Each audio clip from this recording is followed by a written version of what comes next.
Ako začala moja cesta k spievajúcim misám? Jednoduchou otázkou. Nechceš ísť na gongový kúpel? Zostala som prekvapená a ako bývalej plavkyni sa mi na okamih vynoril obraz bazéna. Akurát mi do toho nepasoval gong a čo tam s ním.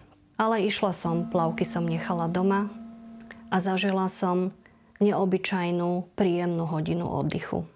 Volám sa Gabi, žijem v Bratislave a pracujem ako psychologička a zvuková terapeutka.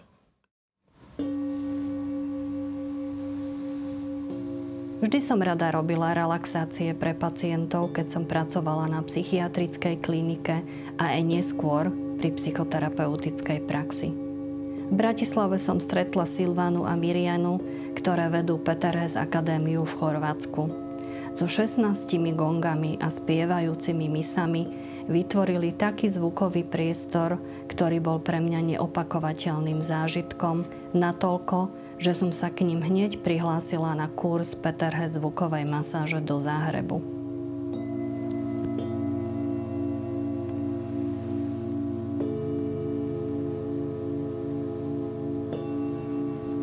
Čím hlbšie som sa zoznamovala cez vlastné zážitky s touto metódou, tým viac som vnímala, aké hlboké, intenzívne uvoľnenie prežívam spôsobom, aký som doteraz nezažila. Stretnutie s Petrom Hesom na intenzívnom kurze v Nemecku, jeho láskavý, zanietený prístup ma viac a viac utvrdzovali, aký obrovský potenciál táto metóda má aj v kombinácii s psychológiou a terapiou. Nepoznám v tejto oblasti inú metódu, ktorá by svoje účinky natoľko skúmala vo vedeckom prostredí.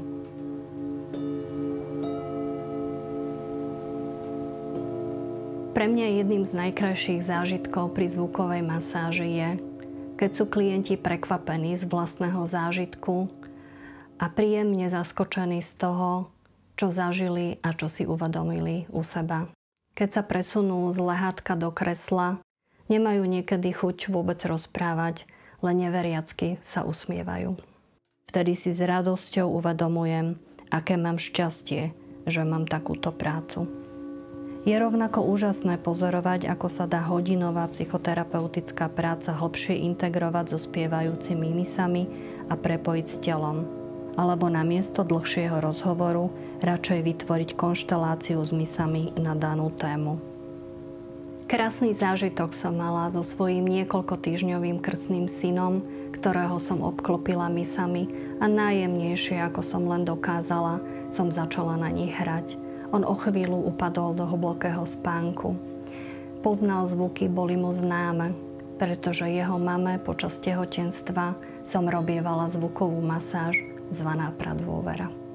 Mojich zážitkov a snaženia je, že som v roku 2022 dostala príležitosť a dôveru založiť Peterhes Akadémiu na Slovensku a zaradiť sa tým k 26 akadémiám po celom svete. Nesmierne ma to naplňa a motivuje, pretože obsahuje všetko, čo rada robím a čo je na Peterhes metóde také úžasné spolu s psychológiou. Na kurzoch môžem vytvárať príjemný priestor a atmosféru, aby sa klienti a účastníci kurzov mohli cítiť dôverne a bezpečne.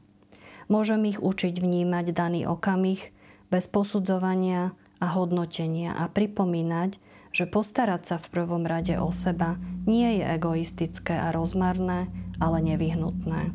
A zdôrazňovať, aké je dôležité vnímať aj toho druhého a zostať s ním v dialógu aj bez slov. Byť láskavý má mnohé podoby. A Peterhes zvuková masáž je pre mňa krásnym spôsobom, ako to prejaviť nie len tomu druhému človeku, ale aj sebe samej. A to všetko môžete zažiť cez vlastný zážitok na kurzoch Peterhes zvukovej masáže.